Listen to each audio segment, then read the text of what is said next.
Hello guys, good morning po. Magluluto po tayo ng kinunot na galunggong with malunggay. Ito po yung gata. Ito po yung malunggay. At ito naman po yung ating galunggong na in-steam ko na po siya at hinimay-himay. Ngayon po mag-iimpos na tayo mag-gisa. Inahin ko po yung luya. At isusunod ko naman po yung bawang. Hahalu-haluin ko po para hindi masunog. At isusunod naman po natin yung ating sibuyas. Ayan guys, pwede na po natin ilagay yung ating kinunot na galunggong. Ito pong galunggong na to, in-steam ko na po siya at hinimay-himay. Tinanggal ko na po yung mga tinik. Ayan po guys, ngayon igigisa po natin sa ating mga rekado para mabawasan yung lansa. Halu-haluin ko po para hindi masunog. Ayan guys. At isusunod naman po natin yung ating pangalawang gata. Diyan natin pakukuloyin ng gusto yung ating in-steam na galunggong.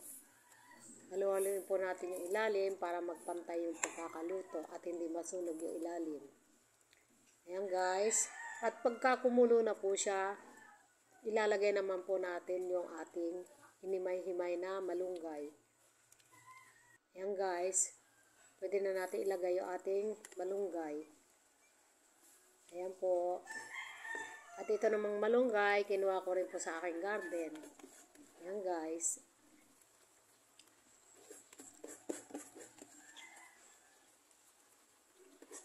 At hahalu-haluin po natin siya.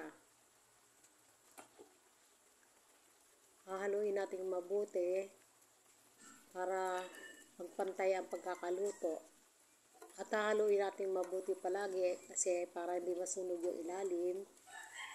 So guys, pakukulin po natin dyan yung ating malunggay at saka yung ating isda. Patutuyuin po natin siya. Yan, kailangan halo-haloin natin para magpantay yung pagkakaluto at hindi masunog yung ilalim. Patutuyuin po natin guys yung ating sabaw. At pagkatapos po, pag natuyo na yung sabaw, ilalagay naman po natin yung ating kakang gata, yung purong-purong gata. Yan po, yung walang halong tubig. Yan guys, purong-purong gata po yan. Kailangan haluin natin para hindi masunog yung ilalim at magpantay yung pagkakaluto.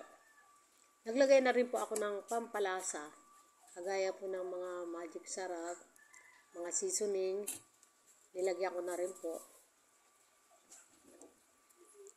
Maglalagay po tayo ng siling sigang para mabango yung ating ginataan.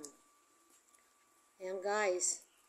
Konting luto na lang po to at okay na po.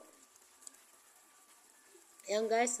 Ito na po yung ating ginataang galunggong. Kinunot na galunggong.